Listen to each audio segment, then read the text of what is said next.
I don't really have a plan with this video. I need to talk. I need to process and get out. And journaling and poetry and singing and music is just not, I'm doing that all. I'm doing it all. It's just not cutting it for me. So I guess I could just start with what's bothering me, like what's also good, like where am I at in my progression of my healing journey, where my CPTSD is at.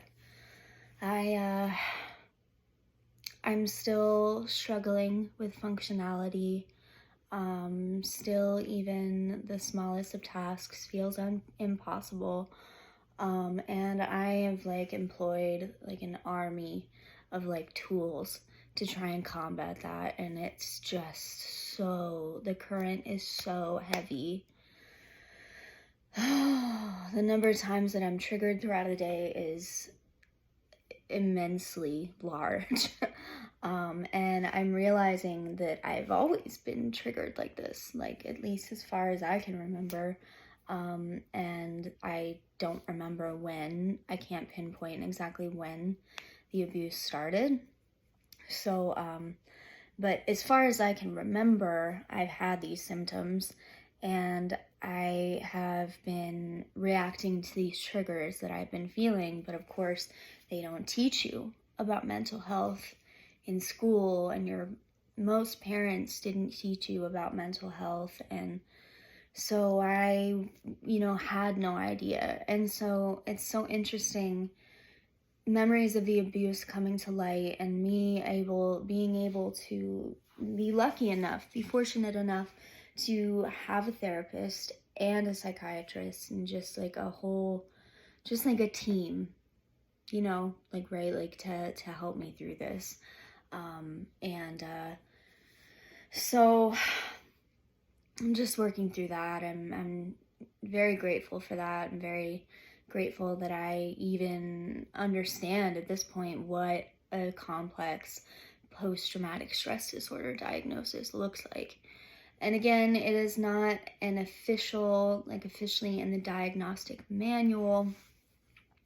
It is definitely something, though, that clinicians and psychologists and social workers, it's talked about widely in many circles, heavily. So I have hope, and so does my therapist, that the CPTSD diagnosis will actually become official soon. But I think in certain instances you can still label it as a diagnosis, so it depends on what the officialness of it is. But I know without a doubt that I have complex post-traumatic stress disorder, and the triggers, they're a little bit different than what you would imagine traditional PTSD is, and I have those symptoms too, but the triggers can just be so subtle. I'll be so wildly triggered, and even when I'm recording videos, I'll feel super triggered, and it'll be a moment that feels like it is it's eternally just ringing out in space, and never ending, infant amount of time that the trigger lasts. But then it will only be a second that goes by, and I realize that, I worried so much that I was gonna lose my train of thought, or that they were gonna see that I was triggered, or that I was dissociating, which actually people do see a lot. But I guess the point is, it's just so subtle. I don't even, and maybe it's because I live with it and always have lived with it, but it's little things like that. And then of course there are the bigger triggers, the more sensitive triggers, which also just can be triggered. Emotions can be triggered. My shame is a huge one for me. And then my response, my like biological response, or my physiological response and mental response, is to avoid. Avoid everything. Avoid the thing that's hard, whether it's a good or a bad thing. Avoid it. Avoid. Of course, don't avoid abusers though. And because I've realized since coming to light, and then other survivors are speaking up, I'm realizing and coming to terms with the fact that other people in my past, in my dating life, have been abusers, are abusers. And it is more likely for someone that experienced sexual abuse, especially childhood sexual abuse, to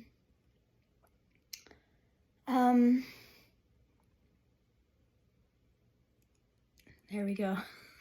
There's the dissociation. There we go. That was a trigger. See what I'm talking about? Like there's so many. Yeah, I don't even remember what I was trying to say. So, yeah, but the triggers are subtle. And there's a lot of association. There's a lot of strong emotions. There's just, so many little things will like prompt it. And then I will at least feel internally like I'm spiraling, and sometimes externally I'm spiraling. So that's what's going on there. I'm having dreams still. They're not great, but I'm getting to the point where like if my abuser pops up in my dream, and because in my dreams it's like I've been forgetting, and I think that's the denial, that's the grooming to, just make things less than what they are, what they really are, and so that's just a product of the abuse and whatnot. So, but in the dream, while I'm forgetting and maybe we're talking, I will out of nowhere remember, and then I'll be like, what the fuck, bro? Like, you need to get away from me. I know what happened. I'm out of here. Like, and then usually not long after that, like I wake up, or the dream, shifts into a new dream. So that's good. I feel like actually that is progress, because I really am in a lot of denial.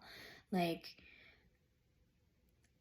objectively, I have and continue to accept that I was abused, that my memories are real, that the person, the family member, did it. And I think that adds an additional layer of, things being hard to accept. So it's like my inner, I don't know, my soul or my mind is trying to keep me safe again by minimizing it and by denying it on the inside. And I think that's why I'm having dreams where like I forget, like where I don't remember the abuse. I'm not conscious of the abuse until I remember, and then I am. Which is it's a nice step up from not remembering in the dreams, and just him being in them, and I don't know. So we'll see what happens there.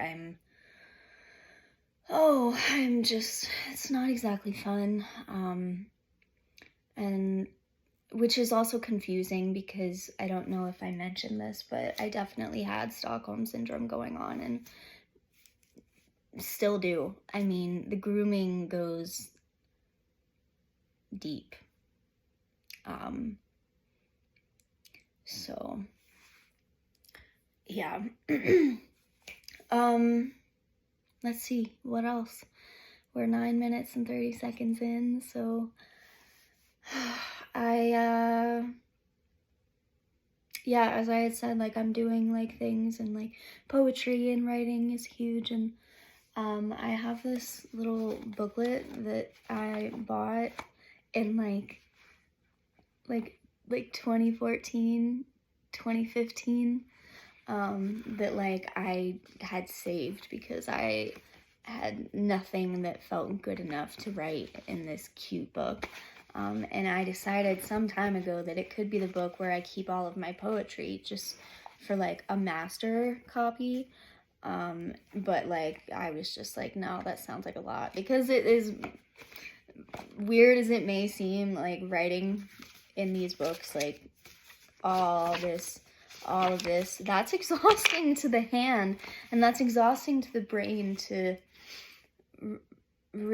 not relive, but redo the poetry, like to copy the poetry. And then because I want to make sure that the words are right, I have to like read it afterwards and make sure everything matches up, so it's exhausting. And some of the poems are difficult, so, but I have been doing that, and I feel really good about that, and it's been difficult. I have to pace myself. Some of the poems are pretty, I don't want to say dark. I mean, they're dark. They're heavy. I guess I would say. They're significant. That's still not a great word that I would want to use for that, but some of them are very, very significant and heavy, and so then therefore hard to rewrite. You know, even hard to just read and hard to speak out loud, but for some reason, something about the rewriting felt not re-traumatizing, but definitely enough to provide some triggers, and which I think also adds to the exhaustion, which, yeah, and another thing, my writing, I love my writing. I want to sit here and say that my artistry, that me as an artist, me as a writer, not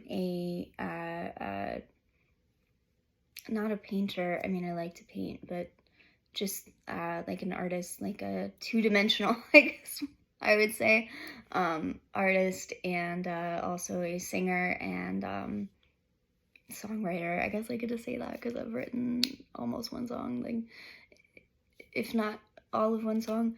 And so I'd like to sit here and say that all of that, just all of my creativity, my artistry. I heard a noise.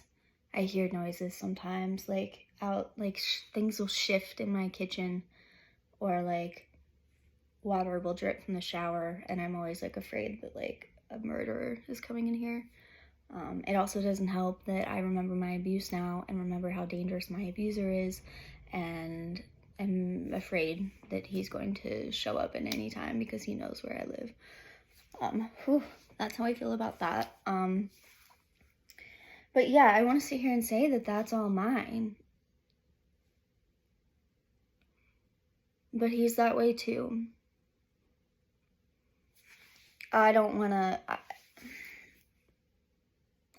it to come from him.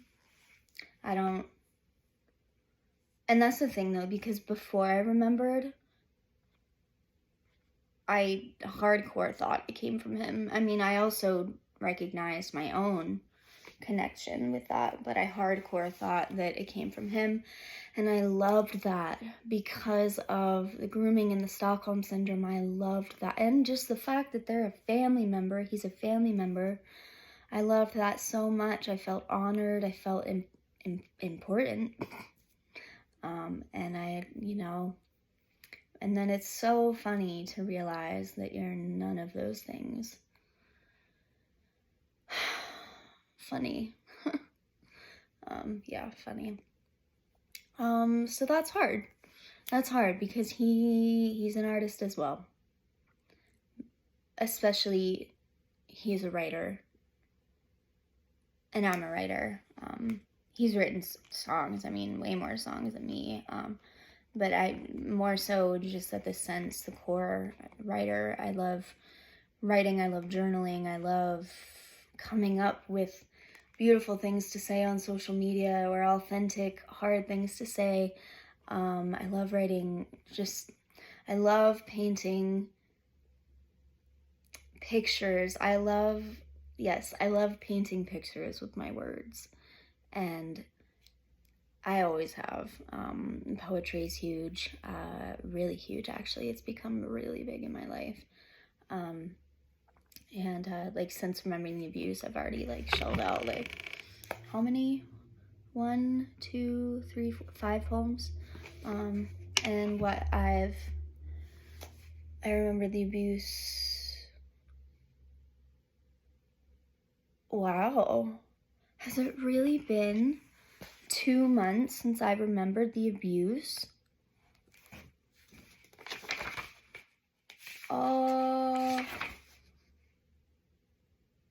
Yeah, because this first journal entry is March 5th. Oh my gosh, it's really been a little over 2 months. That's crazy. I'm so like disconnected from time right now. I wouldn't have even, if it weren't for my journal entries and texts and calls to people, I wouldn't remember how long it's been. Time is so warped. And I think especially because I don't feel bogged down by toxic relationships anymore. Toxic relationships that I tried and fought so hard to say weren't, and I fought so hard, even if they were, to make things not that way. But then everything comes into perspective, and you realize that you weren't ever really there in their eyes, and that is that way. It's fine. I suspected it for a long time. I brought up my concerns for a long time, and it was just beat down, and now I don't feel shackled by it. Like I get to finally sit here and say, wow, yes, what I experienced was mental and emotional abuse, like on top of the physical abuse I experienced. But for this point specifically, I did experience that abuse. And because mental and physical or emotional abuse is, there's no tangible evidence, right? It's so hard to pinpoint, like, right? It's so hard. There's so many nuances. And so I kept wanting to say, I kept believing them and wanting to think, no, okay, well, no, it wasn't abuse, or just, this is how this is what that, this is how this came about, this is where this came from. It's okay. I'm going to believe them. Well, and just, it's so liberating then when the perspective comes and you put things together and you realize, okay, yes, I actually was the black sheep. Fussed over in certain ways, in certain times, just enough to make it seem like I wasn't. But I was. Still am. Wow, really am a lot more now that I told all of them.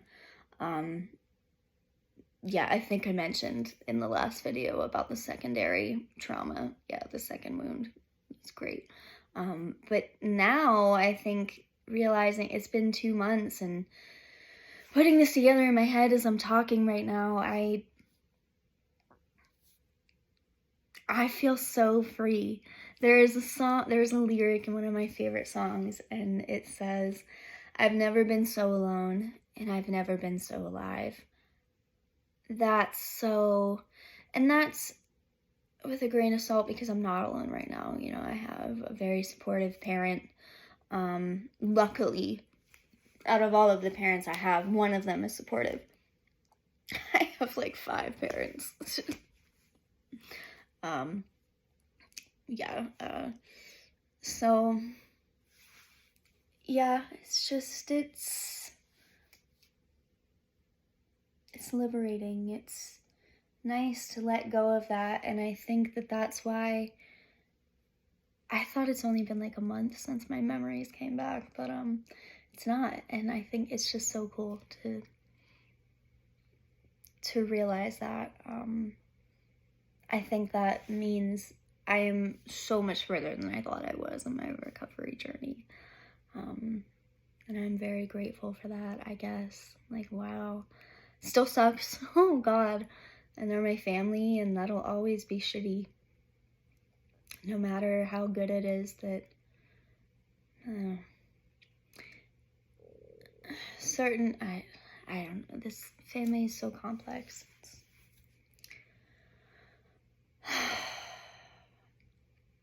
I feel a little better having talked. I don't know, again, I just like to share perspective. I like to share what's real, and a lot of people don't think that childhood sexual abuse is real, and they don't think that people leaving you over it is painful, and it is. There's just so much pain, too much pain. No child deserved that. No child was bad enough. And no child deserved to be told that the love that was bad for them was actually good. Yeah. So, but yeah, that's where I'm at with my healing journey. We've upped my antidepressant just because I am not functioning. Like I had said earlier about work, like I'm not functioning at all. Like I'm so debilitated right now. And I'm so afraid that like work isn't gonna understand. And I still haven't mentioned the complex PTSD diagnosis. Maybe I should. It's just kicking my ass, bro. It's kicking my ass. Like and of course I'm extra triggered right now as opposed to in general because of memories, because everything is coming up, because everything is so fresh, because I'm finally diving into the trauma that I've known I've had. I just didn't know what it was. Yeah. Alright, I think that's it for now. Maybe the next video will be more put together. I have so much I want to say, so. Alright, bye.